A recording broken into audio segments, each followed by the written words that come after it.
hindi mo daw deserve si Jopay. Si Joshua Zamora, bakit pumatol sa isang pipitsuging babae? Marami naman sa kanyang nagkakagusto na politician. Nag-walk out siya. Yeah, after that party, Sa halagang 229,000 lang. hindi siya milyon. Ako na po magsusukat para kay Jopay.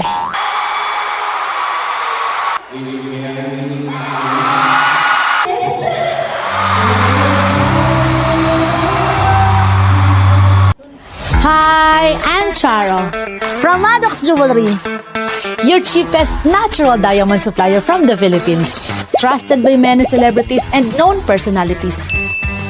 Another day, another diamond.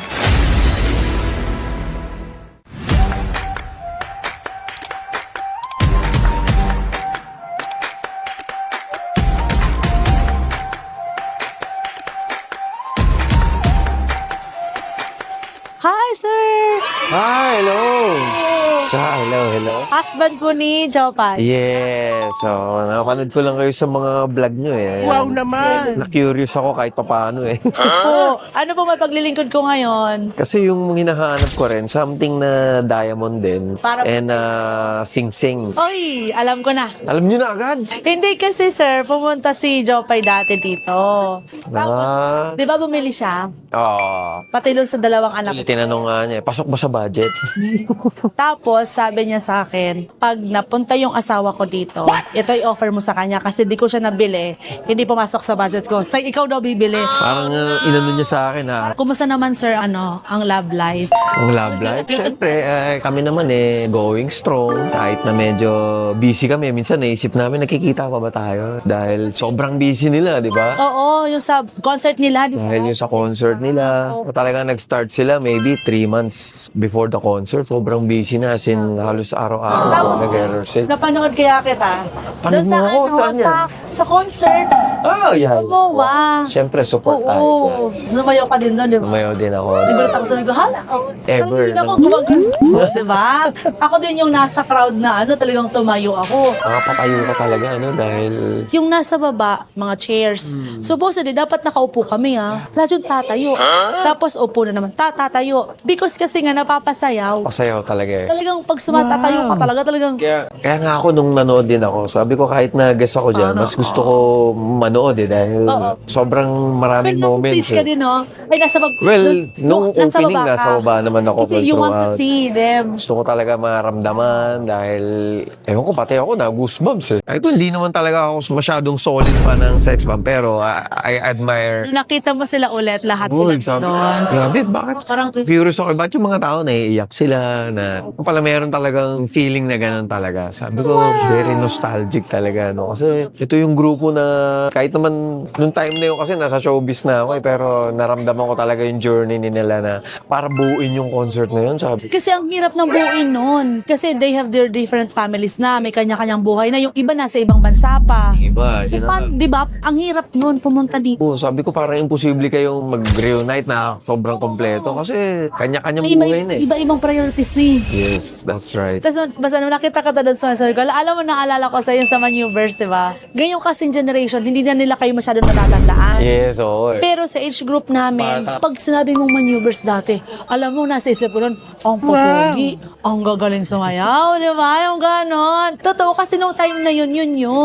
Kami kasi talaga nung binuo din kami, parang sabi ko nga, meant to be na para kay Gary kami. Tinitingnan ba yung looks? Well, I think that's one of the criteria, pero hindi rin eh. Kailangan siguro kasama na lahat. Dapat magaling ka rin talaga sumayaw. Kasi dancer kayo eh. Siyempre, lahat naman kasi kami galing din sa auditions. Sino yung mga members nyo dati? Panahon namin, ahead pa sa akin, si Ronel Wool, isa sa nag-showbiz din yan. Yung mismo sa grupo nyo, yung mga talagang sa grupo mo. Oo, yung mga pioneer talaga. Ang founder namin si Oriel Policarpio na naka-base na sa States. And then the other one is John Supan and Rene Sagaran na magpinsan yan. So, nabuo sila sa isang village na kasi magpipinsan minsan sila magkakapit ba. Sa nagdagdag na ng... Sa nadagdag na yung kapatid ko nakapasok. And then after nun, ako na yung nakapasok. Sa recent ngayon ng mga celebrity na nasa showbiz, Pumasok din si Michael Flores. Yan, and then si Lee Robin. dapat mag-concert din kayo, tapos sex bomb. Actually, looking forward kami sa ganyan. Kasi yung grupo namin, celebrating ng 40 years yan. Yes! Yung mga age group nyo kasi, wala kasing masyadong nag-concert na ganon. Oo nga. Actually, may point kayo, no? Pag sinabi mo kasi nung time na yun,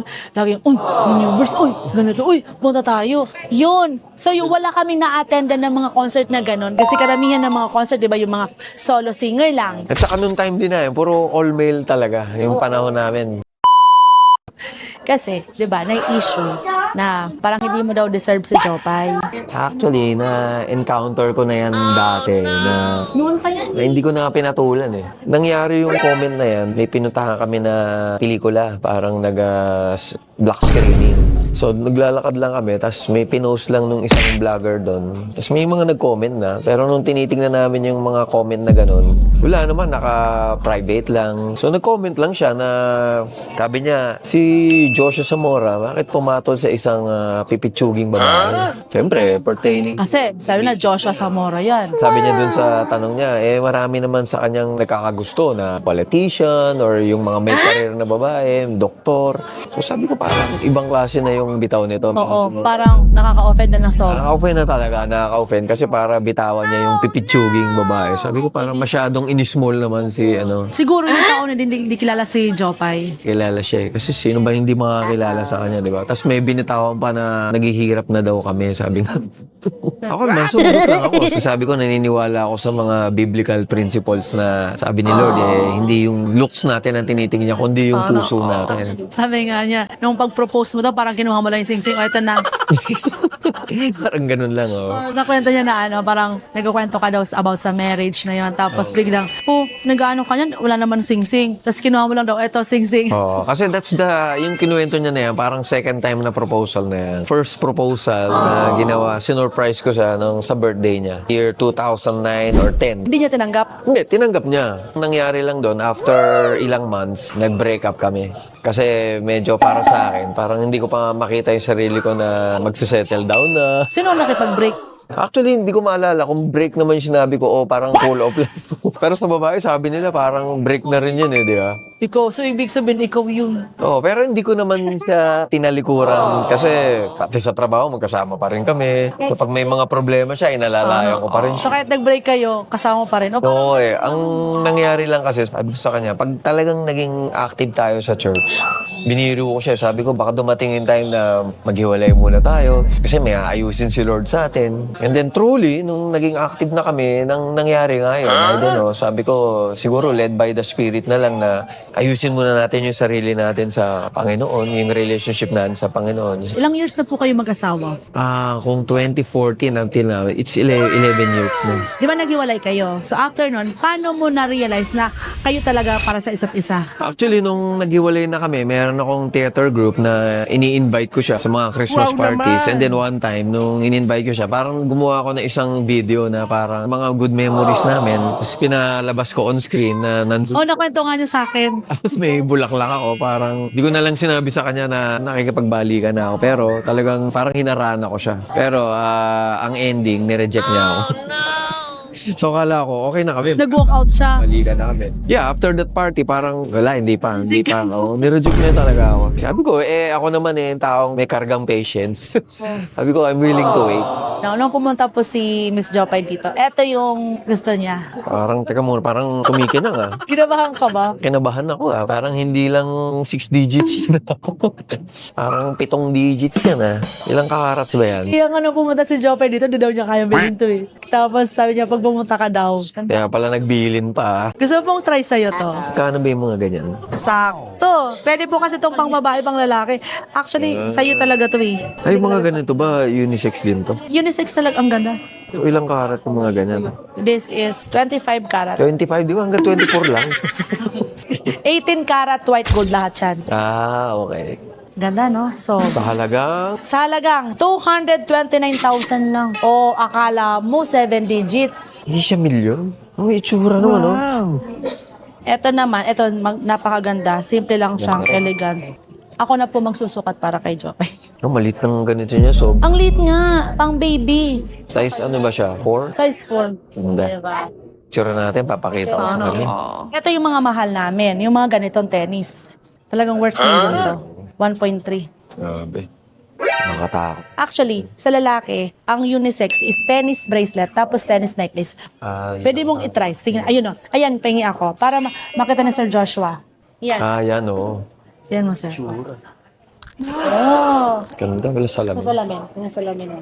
Tapos pwede rin pwede rin po yan kay Jopay. Pag gusto pwede niya suotin. Tsaka sa lalaki pwede. Ay, wait lang, Mel. Ano siya, ikot yan. Yan. O, diba? Oo, no?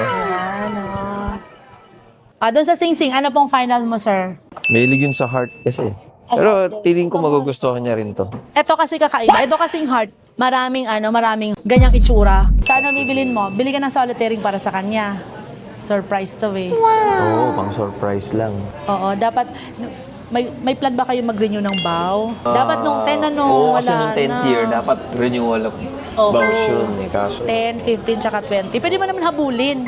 nag-ano na lang kami nun, lumabas kami. Nag-out of the country kami, pero... At least you spend time together. Ay, kuha ka ng solitary. Pinipilit eh. Para, sabi mo, will you marry me again? No? Will you marry me again? Sana yung pagbigay mo ng sing-sing kay Miss Jopay, no? Matuwa siya. Ay, matutuwa yun. Ako po. Gagaling din. Napag-isipan mo na ba kung paano mo gagawin? Nagkakaroon ka ng idea? Isasabay na natin sa mga napag-usapan natin. Ay. May plano kasi kami. Saka na yun, surprise. Oh, surprise yan, surprise.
Hearts beat to the city streets. We began to feel the fire. We rise like tall buildings as the Another day. Another diamond.